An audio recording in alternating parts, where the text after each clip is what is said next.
How's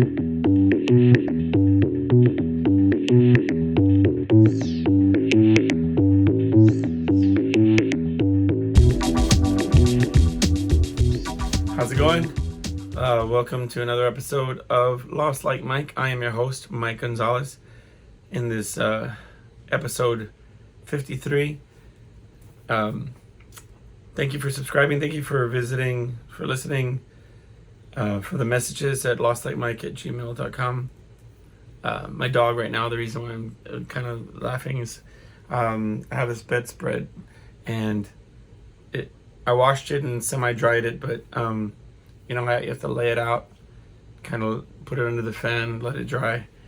My dog came in like normal, like she wants to come lay down while I do the taping of the show, and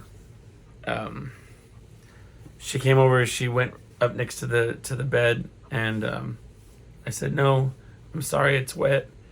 And you know, she gave me like a side eye, and then she did a big burp. So I thought it was very funny. She's so expressive.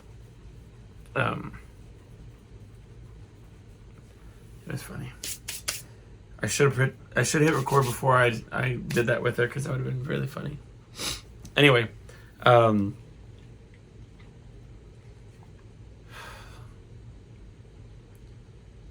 it's a week before my birthday. This is the last episode before my birthday. I've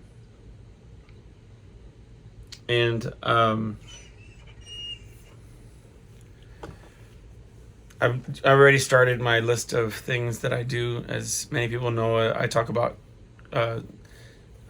in past episodes, on certain days of significance, I find myself, I always want to have a few things checked off, like New Year's Eve to New Year's Day, my birthday, stuff like that. It may be superstitious, it might just be an excuse to do it, but I do it anyway. So I mowed the lawn today, and washed all my, deep clean things, you know what I mean? Kind of getting things prepped. My wife's birthday is a week after mine, and it was funny. I have kind of like a detective mind, right? I mean, I guess everybody does to a certain extent. But I was sitting there putting on my shoes, and did I not tell you that it's wet, Wackadoo? Yeah, she jumped on the thing. Oh, no, it's going to smell like wet dog. Oh, well.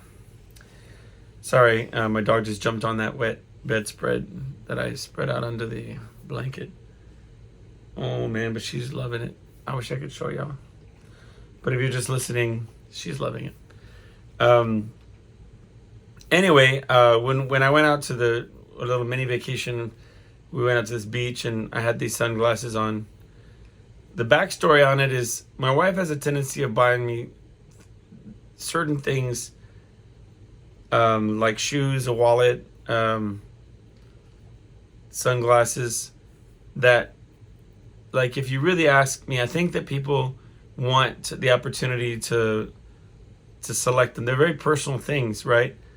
I mean, they selected this one, like, bulky wallet with all these zippers, and I had to carry that thing around for like 5 years before it was finally time to buy another one. And then, but at that point I was like, look, man, I can see it on she was like, what do you think about getting a new wallet there? And I said, I swear, you better not. Like, you better not. You just better not. And then you can see it makes me look like a not a nice person, right? I mean, talk about looking a gift horse in the mouth, right? But you don't understand. I had to walk around with this big old bulky, ginormous wallet, and I was happy about it. Don't get me wrong. I was grateful. I was thankful, but it doesn't change the fact that I had to lug this, suitcase in my back pocket for like 5 years.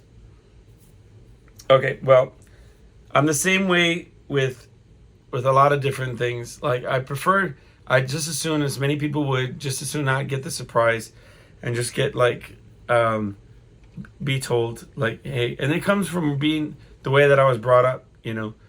I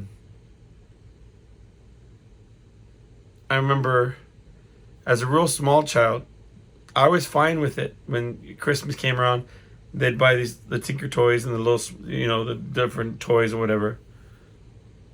But my brothers got it in my parents' mind that they started encouraging like exchanges. I think my brother would get these go-karts. Like it makes it sound like we had money. It was just the one thing he wanted. Like, screw birthday, screw everything else. I just want a go-kart. Even if I don't get a present this year, if I get one, you know what I mean? Like, I just want a go-kart. And it was like this lifelong battle to get him this go-kart. And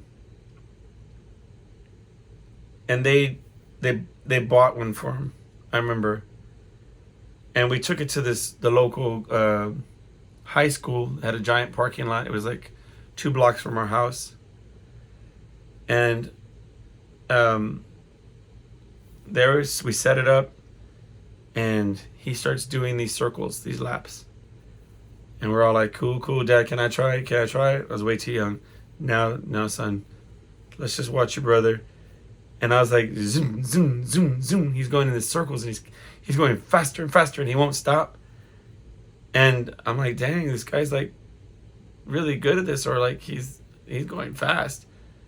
And I was like, you start to see that there was like something wrong here. Well, the brakes didn't work on the go-kart, and my dad had to, I think I think maybe I blocked a lot of it out, but I remember he had a towel in his hand and he was trying to do something to shut it off. But my brother just had this like this frozen face on him, and he was just doing laps like he was just gonna do laps forever. And they took it back and never really could get a replacement. I mean, I remember they tried several times, and I think one time or another on a Christmas morning, I opened up a present and I must have made a face or something, because they were like, you know what, we could take it back. You don't have to like it, or like we'll get you something else. Which evolved into, you know what, you don't need to be opening presents. We're just gonna put a little bit of money into a little envelope on the Christmas tree, and you can go buy your own presents. And you have to like understand that it was equal parts. Yay, that's awesome. I can spend the money and go find gifts and whatever, and equally like, well, that sucks because I kind of like opening presents, right? But I guess what I meant was having done that for years after that. Oh, there's a little bit of money in the tree, so you get this little bit of money for your birthday. You just get used to it, and so I don't know. And plus, I've always had to work for everything I got, so I'm particular about what I want then, because if you're having to work hard to get it, you don't want to shortchange yourself. Anyway, long story short, here we are. They bought me these sunglasses, and they were kind of like really thin lens, weird kind of text. They felt weird, like it felt like not plastic, like I don't know. It's just, I mean, they were fine, but I would not have picked them, is the point. They were just, and I'm not trying to be rude, but have you ever gone to a rack with sunglasses? If you've ever gone to a rack with sunglasses on them, try to just pick one pair of sunglasses, and put them on and walk out of the store. I promise you, it won't go down like that. You'll try on a bunch of them, especially if you have a big face, like I do, and it's difficult to find them. But you know, so it's just one of those things, man. Like, okay, so I know you really have to pay attention to my storytelling because I often come off like the poster child for like ADHD. Like I kind of, I'm a tangenting river. Okay, if that word makes sense to y'all. So when I went on my mini vacation, I was wearing these sunglasses. And it's weird because my least favorite sunglasses, and I hung on to them for the longest because they were a gift from them. But anyway, I'm on this trip, and somehow the arm of the sunglass, it broke. So I was like, man, drag. But even on the trip, I was like, hey guys, I gotta go shopping for a new pair of sunglasses because they broke of natural causes. Oh, I'm so sorry. They lived a good long life. I enjoyed them, but now we must move on. So I actually was pretty excited. I went into the first, gas station. I mean, there's nothing wrong with cheap sunglasses, by the way. I mean, ZZ Top wrote a whole song about them. They're fantastic. So if you find the right pair of cheap sunglasses, they work just fine. But I've gone into a bunch of stores. I could not find any. I've had a horrible time trying. Okay. That was a couple weeks ago. So the way my mind works is Julie had said offhandedly a couple of days ago, your birthday present's in the mail. It's on its way, right? And so I said, you didn't have to do that. I mean, really, you shouldn't have. I know it makes me sound like a jerk, but anyway. But thank you, cool. Yours is too. I'm just kidding. I have to really decide what to get. We're not going to get into that, or maybe we will. But so the way my mind works is I was randomly putting on my shoes today after doing yard work, and I was like, oh crap, I know what you got me. And I said out loud that pretty much, and she said, what? And I said, no, I was just saying that I think I figured out what you got me for my birthday, and if it's what I think you got me, then it's probably not how did I phrase it? Not a good thing. But I didn't say it like that. I was trying to phrase it right. I said, I think I figured out what you got me for my birthday. And if it's what I think you got me, then it might not be a good thing. Something like that. And I said, but nothing. I didn't mean to say that out loud. And she said, no, what do you think I got you for your birthday? No. And then this girl, I tell you, she will not let up. So I said, look, man, I was just playing. I don't know what you got me. I was just playing. And then like 10 times later, just come on. You need to tell me or I'm going to send your present back. And I said, no. And then, so I said, look, let me explain. I told her. I said, I think I figured out what you got me for my birthday. And she said, what do you think I got you? No. I said, no. Let me explain. If it's the thing that I think you got me, I think it's one of the things that I would have wanted to select myself. And so it makes it a little scary, but it's okay. And then she said, okay, well, what do you think I got? And I said, okay, forget it. I recently broke my sunglasses. I think you ordered me a pair of sunglasses. And then she gave me a look, like a sideways look, like I suck. And I said, no, but if you did, it's fine. And then I said, I just would have wanted to select a pair that, since, it was an opportunity for me to select my own pair. And then she said, well, what if the person just reordered what you had last time and just reordered it. And I was like, God, dog it. That's what you did. That's what you got me. And then she went over to this Amazon box, and it's not my birthday, by the way, which is the part that kind of upsets me. And then she just took out the package and put them in front of me. But I said, it's not my fault that I figured it out, right? But I guess you have to understand that the sunglasses that they get, they're fine, right? They fit on my face. They're fine. But I wouldn't have selected them. And it's one of the things that, you know, and you know, the irony is, if this is an example of irony, I'm not completely sure. That whole Alanis Morissette song threw me off when somebody came back and said none of that are examples of irony. So I'm like, well, if I had any grasp of irony, I don't anymore. But you know what is ironic?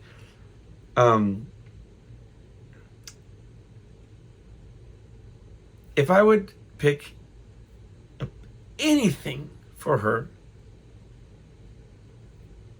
she would be like upset. Like, you know, for me, like in my mind, all you need is a shoe size, right? For shoes, right? I go to I can go anywhere. I can tell her, hey, if they got my size, here's my size, right? But she's not like that. Like she's got, I guess women are like that sometimes. Okay, I don't know.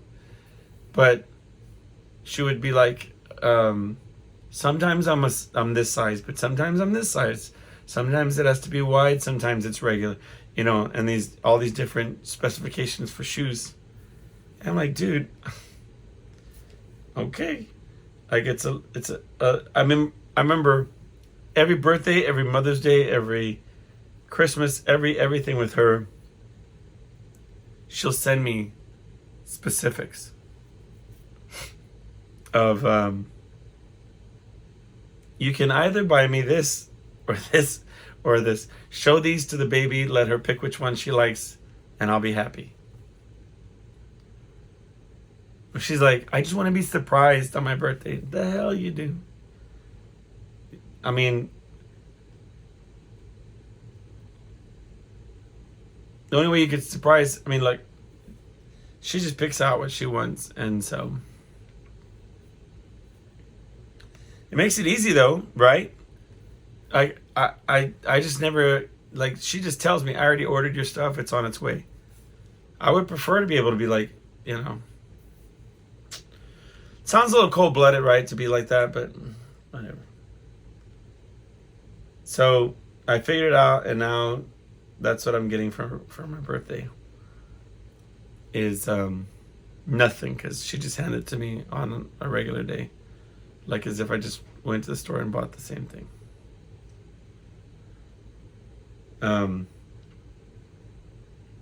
They left right now. We had set up this water slide thing in the backyard for my little one to play on, and I just finished all the yard work, and I was just gonna, I had looking forward to it. I was just gonna go inside, take a shower, but my daughter was like, really wanted to get started playing on the water slide and everything, and Julie had a bunch of stuff to do, right? You know, she was just like, we'll set it up, and then I'll finish the things I got to do, and then I'll, you know. And my daughter was like, I really want to play, so she said, you know what, go play, get on the water slide, and I'll watch you through the door. And I knew that that's no fun for her, so I said, you know what, I'll just throw on some swimming shorts, and I'll go out and play with you. And what did I do? Anyway, the reason I said that was I thought I was doing a nice thing. We played out there for a little bit, and anyway, it always goes, no good deed goes unpunished, or the road to hell is paved with good intentions. I don't know, it's one of those. But I forget what I did. I know I did, basically I first of all taken off my stuff, my yard work clothes, in an attempt to try to get out there and be with her. I put my shoes in the wrong spot. Like she was cleaning and sweeping like over and over, and I kept making more of a mess. And then I tracked water in. I left the door open too long. I was just a mess. Like I was trying to be out there with her, but it's like, yeah, all day with this. I gotta, this big water slide. My wife said you can't climb on it because you weigh more than what's allowed on it. And she said she saw this. My daughter saw this giant spider up at the top, and I couldn't even go try to help her. But it cut our water time short. Because first it was like these flying little ants, and then a giant spider. It's because you don't bring them out as much. The water slide. But she's bouncing off the wall. She's having a good time. I wanted to get started with recording this episode, and they were just. Thank you. For what? My watch just thanked me randomly.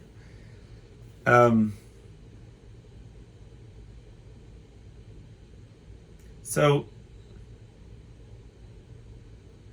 I started thinking about I don't like wishing people happy birthday on Facebook. I don't like wishing people a whole lot of anything on Facebook or social media. I think it rings insincere. It seems like something posts up. It says, "Why don't you send your good wishes to whoever?" It's their birthday. Send something, and it's like it feels insincere. Like when somebody passes away or when something happens, I think it's more of a personal thing. I think that you should reach out to them and text them or call them.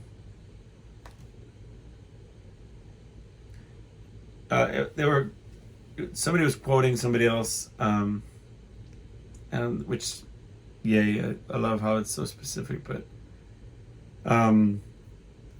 like if you have a problem with me,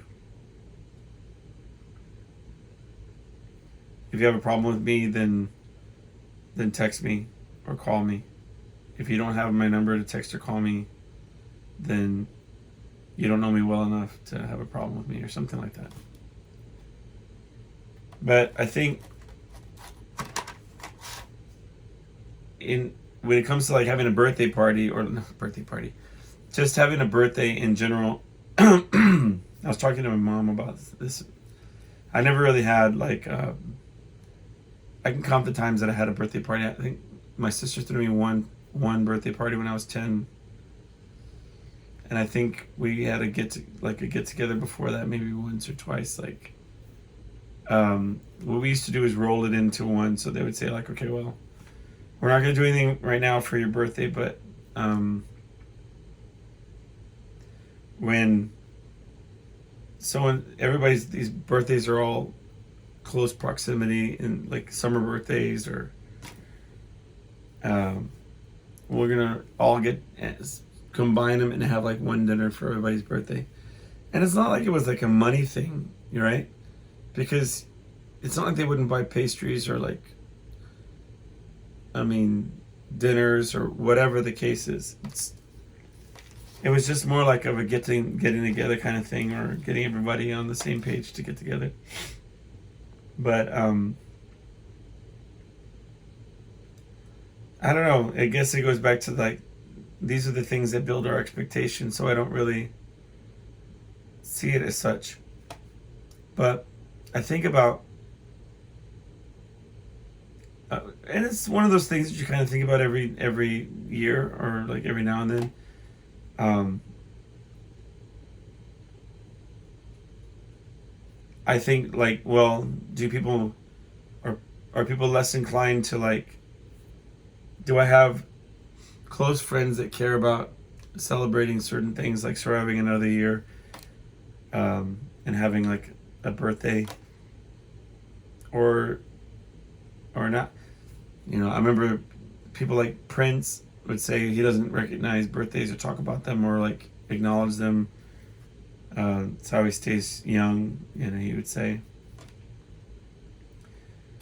But I think that the debate's out on whether or not you should give birthdays credence, because, like I said, I mean, it's not easy. There's so many things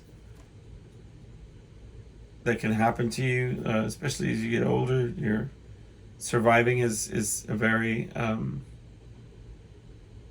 it's notable, I think.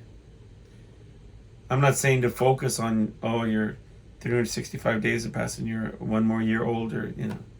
It's more like, I don't know, perhaps who's going to give you a call and say, you want to go out for a drink? It's your birthday.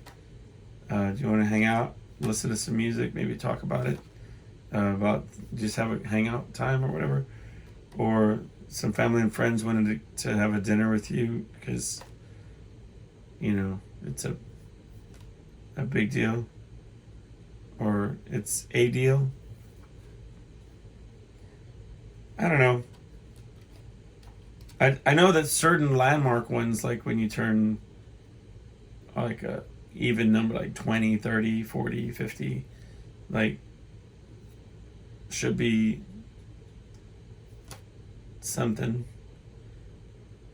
But anyway, we were talking about, we had to get together after the show yesterday, and my normal go-to move was to stay home. An object in motion stays in motion, and once I sit down, and it was so hot all day, we're playing outdoors, and so I was so like beat up. I said, well, I'll go home first and then I'll come over. And I knew what was going to happen. I knew I was going to go home and sit down and just be like trash, which I was. I was like, we had a little dinner, and I was already thinking, oh, well, I don't have to go. But a friend of mine is in town from California, and I said, you know what, I'm going to make the effort. I'm going to go. And I'm glad I did. I mean, I challenged my comfort. They were having a pool party, and as everybody knows, I don't really get down with all that. And they were like, well, we'll give you some shorts. Come on in, get in the pool. And I was like, I sat there for a while, and I said, you know what? Okay, I'll do it. I mean, I was probably wearing my discomfort on my face before I did it, but there you go. But we sat around talking for a long time, and we were talking about friends of ours and my brother that passed away, the circumstances leading up to their passing, and then their subsequent funeral and lack of funeral. See, my brother, when he passed away, he died during COVID, at the beginning of COVID. I've talked about in the early episodes, but my mom was quarantined at her senior home, and that was like the big deal breaker. And my brother was cremated, so the intention was to have a memorial / funeral, which I think when it comes down to being like a cremation, I think that it's just a memorial, some type of service, I mean, really, if somebody knows what it's supposed to be, I would love to know what the correct way of dealing with it would have been.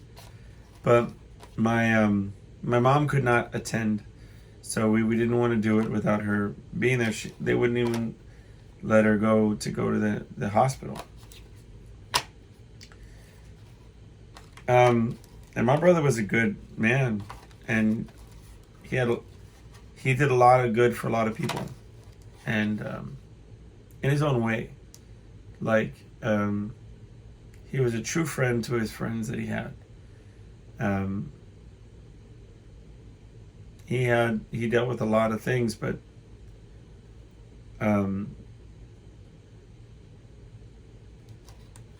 we were talking at this social gathering, and we were talking about this other friend that he had like 200 people go to his funeral with all these, and then there was another funeral for a family member who lived a long life. A friend's family member that passed away after living a very long life, passed away in her 90s, and had family and friends from all over the country come down for her funeral. So it was kind of the theme of the conversation for a little bit, and it got me to thinking about how they did one memorial for my brother with a certain group of friends that are ex-coworkers. But the point being that he never got that send-off that I think that he deserved. And furthermore, I mean, it just sort of, in comparison, these other people, you start to see, okay, well, in this person's example, they were part of a community, part of an industry. Like the friend that we're talking about, he was a musician, and he participated actively amongst friends and colleagues, and in the scene, so to speak, in the industry. And his impact was felt and was undeniable. There's so many people, like I said, over 200 people were all at this funeral celebrating this person, their life and their times.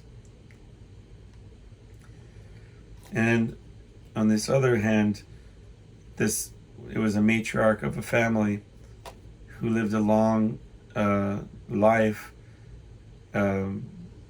always showing up for her family, keeping her family close knit, and keeping those ties together across state lines, throughout the country. So over decades and decades of attention and love and caring and being there for them, and that reflected in people coming from all around the states to come down and honor this person in a funeral. And it's sort of relative in terms of what I'm talking about for like birthdays. It's not the same thing, obviously, but I don't know. It gets you thinking about what you mean to other people. What impact do you have? I think I talked briefly about this on another episode. I remember going to we were performing at this birthday party, and it was during COVID, and he was a retired teacher. Am I getting that right? Maybe he was still teaching. Doesn't matter. Point being, like a caravan of students in vehicles, because that's all you could do back then. Drove around the block holding signs and banners expressing love and gratitude for this man. Congratulations and happy birthday and all this kind of thing on these signs. And they parked in front of his house. And he only was allowed to have immediate family. I mean, some of these things need to be documented for history. We were performing at a party where there was maybe 10 to 15 people in attendance. Chairs were set up 6 feet apart. You know, they were separated, and everybody would just sit down and listen to music, and they would bring out food, and it was just the wildest, man. If you could, like nothing like a typical party that you would imagine. Anyway, and then in the middle of this caravan of vehicles with all these young people, students, and they would park, honk their horns, and whistle and holler and hold up these signs. And of course, the guy was emotional about it. I mean, I would have been. I mean, it's beautiful. But it's clear and sort of an expression of gratitude that that's, you can see it. It's right there, you know. Makes me think of that. I think it was John Lennon, or maybe it was just the Beatles thing of the love you make is equal to the love you. I don't know. It's reciprocated. Like, is my intention. I'm gonna mess up the quote anyway, so I'm just not even gonna bother. The idea is that you reap what you sow. You receive as you get as much as you give. And I think that's true. I mean, my wife and daughter every year will put up a little banner, like a little decorations, and have a little cake, and we'll sing happy birthday, just the three of us, and we'll do that for her, and we'll do it for me. But the question is, do you take those messages on social media as being authentic? I mean, to extent, it is what it is. Somebody who takes a few seconds to click happy birthday on and send it on some post. I don't know if it's valid. You know, every year I always send a happy birthday I would send it to my brothers and sister and my mom. And I got that from my aunt, who used to have this. She used to have this push pin calendar, okay? And I'm just remembering this right now for the first time in like 20 years. But it was like this, it looked like a jar, but it was made out of cloth, and it had all these calendar dates on it. And then she'd have these push pins on all of the dates of our birthdays. I mean, all of our birthdays, cousins, all the cousins from the wide family. And she would just make a phone call, happy birthday, a card, a few dollars in the card. And it was very special. I wonder what they would. I was too young to even know, but I wonder if she was given the same treatment when it was her birthday. I'll have to ask family about that. Anyway, I digress. So as my birthday's coming up, I try to wonder what would I want, and ultimately that's the lesson to learn about others, is that it's not what you want. Like, okay, for example, sometimes I just want to be left alone, and or let's just use this for example. I want to pick out my own damn sunglasses. And maybe she wants to have somebody attempt to pick out a pair of sunglasses, relatively to whatever item that she would want. Maybe she wants me to pick something and her to authentically be surprised.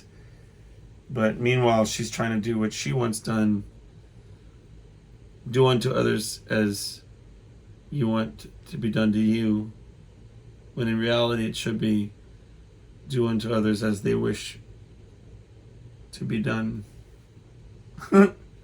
as they wish to. Oh, forget it. You understand what I'm saying. I'm saying, and I'm going to write a book about this, by the way, but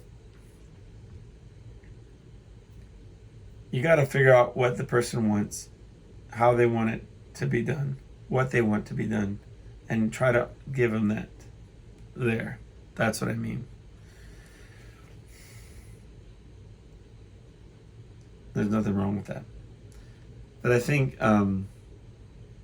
yeah, because, I don't know. In terms of what I'm talking about is those Facebook happy birthdays.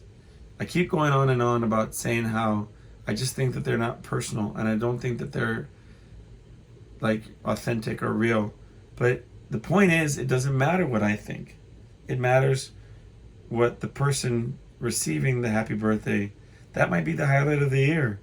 They might be like, dude, I got like 30 people that wish me happy birthday on Facebook. And that's fantastic to them, right? Like, who cares about what I think about that? Like, going back to that story about those people that drove by in the cars and stuff, I remember right after they passed, I said on the microphone, wow, beautiful. I can only dream in a... Oh, would you hush your pants? I don't have an answer for that. Is there something else I can help with?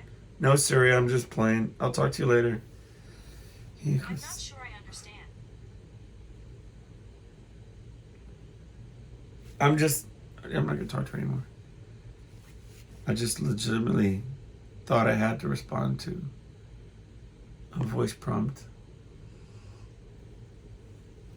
Anyway, what was I saying? Oh yeah, I get on the microphone and I said, beautiful, that's awesome. I can only wish and hope to have that kind of impact on the world someday. Something like that. And then they were like, "Aw," right? And then I turned to my guitar player and I said, it only took me 5 seconds to make that about me. He was like, yep. Like a true narcissist. But it wasn't my intention, but no. So maybe I should just start wishing people happy birthday if I think that that's, or maybe because maybe they're like, I don't know you well enough for you to be like hitting up my personal line on my phone and wishing me happy birthday. Like, I don't know you like that. Just put it on social media, but I would love to see it on there, whatever. Had another run-in with, which this probably would be like,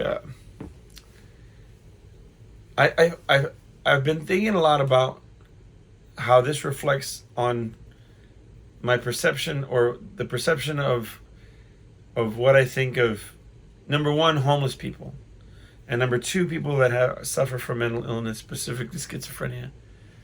Well, first of all, on a lot of metropolitan areas around the country, there's, and this is not, I'm just stating a fact, there's a high number of homeless persons on the streets. Where I live is no different.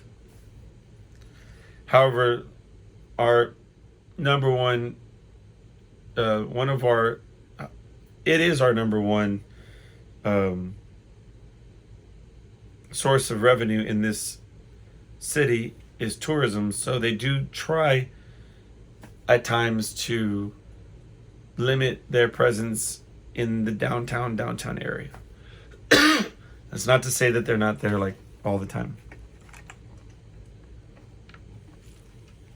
And I've told stories about this parking garage that I have to walk to after my shows in previous episodes. So for some, this is nothing new.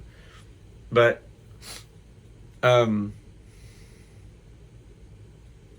I left the venue, and I had just gotten some cash money tips, and I was doing some mental math, and it just started blurting out loud.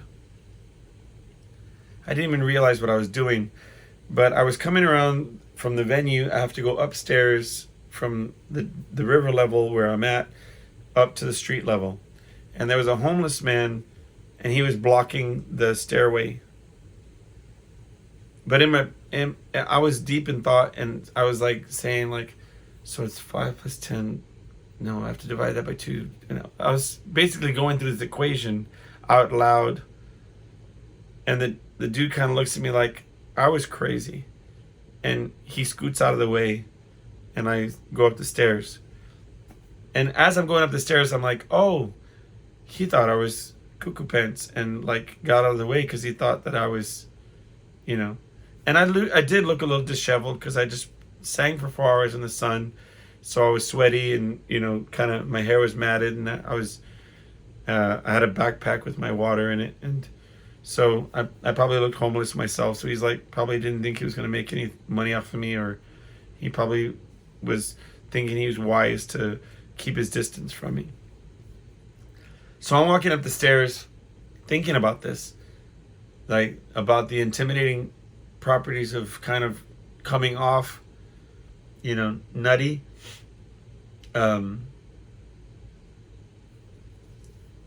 Which when I used to ride the bus, the public transit, and I mean, I almost was robbed once. I had people that was just, try to talk to you, and no good ever came out of it. There was always trouble. So I would sometimes sing out loud or like talk to myself or whatever to dissuade people from wanting to talk to me. Anyway, so flashback to the story. So I get to the top of the stairs. I start going down this long alley, a couple blocks that I have to go. And there's this man, no shirt on.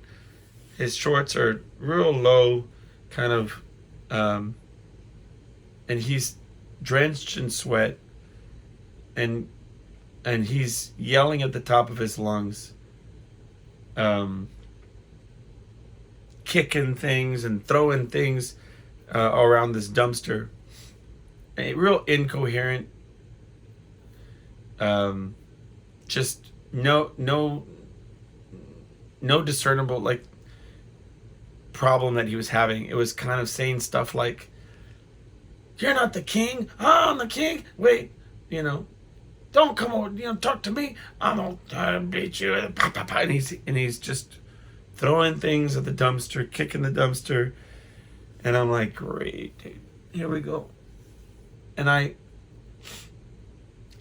said, well, shit, I'm gonna stand next to this lit entranceway to this hotel for a minute, because I gotta walk right by that dude, and I need to start being. It's like I was doing this big lesson plan about situational awareness, and I think that it's important to recognize danger and like at least have a plan for exit. You know what I mean? At least have some sort of plan for what you're gonna do, right? If he's runs at you with a bat or like some kind of blunt object or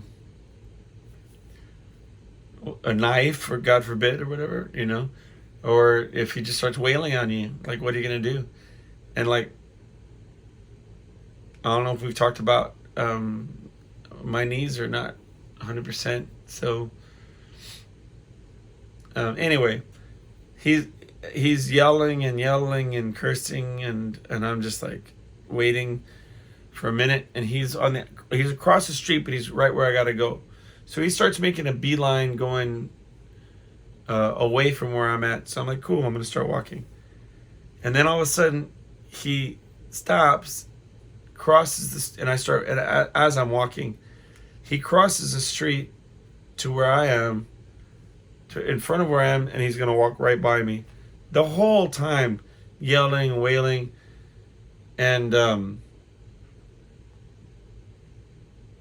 I felt like, it's a horrible feeling, that defenselessness. Like, what are you gonna do? Like, I don't have pepper spray or, nothing. I only say that because usually I'd be like, I'm not gonna tussle with a crazy person. You don't try to reason with drunk people or stupid people or crazy people. You don't. There's no reason, because it's gonna fall on unknowing ears, right? So you're not gonna be like, listen, you don't want to beat me up right now. You don't want to, like, do you really want to stab me? I mean, can we just talk about this? So the second option is to run, like I did with those two crazy guys, not crazy guys, those two guys that I was certain were following me to rob me, where I waited till there was no traffic and I ran across the street before the light turned green, and here was a couple cars coming, but I knew I could make it across, and then I ran up the stairs. See, that's with a working knee though, and I knew I didn't have that option as well. So if you can't reason and you can't run, well, I mean, the only other thing you can do, I mean, I guess you could seek shelter, and then you could defend yourself, right?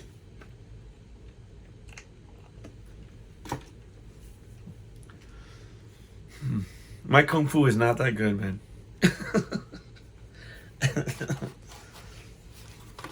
I don't know.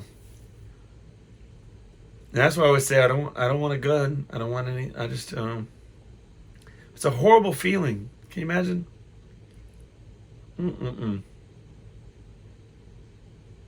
That's what Dave Chappelle says about, like, but he says, like, then imagine if you were like a weak person, or like his example was, he just said, imagine if you're a woman. But I don't mean that, and I've known plenty of women that could defend themselves just fine, So I don't think that that's really where I'm going with it. I'm saying more like a weak person, because either sex could have somebody who can't defend themselves. And in that moment, I felt that was me. But I thought, anyway,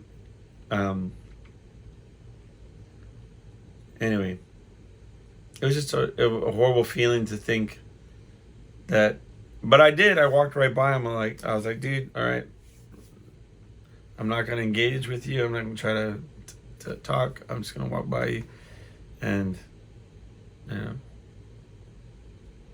course, when he was gone, I just, power walked the rest of the way to the parking garage and then up the stairs. That's funny. But I know that there are those that every time they leave the door and they go out into the world, they feel that sense. Most of the time, I feel I could take care of myself and I'm fine. But it was an awful feeling that day. I thought I'd share that. Anyway, I hope everybody has a good week. This is the first episode of season 2, only because I finished the first year this past week, and this is the first episode of the next year. So I figured we were going to call it a season every year. Thank y'all for listening. Thank you for hanging out. I appreciate the comments, the feedback, the topics to talk about. Have a great week, and I'll see you next time. Take care.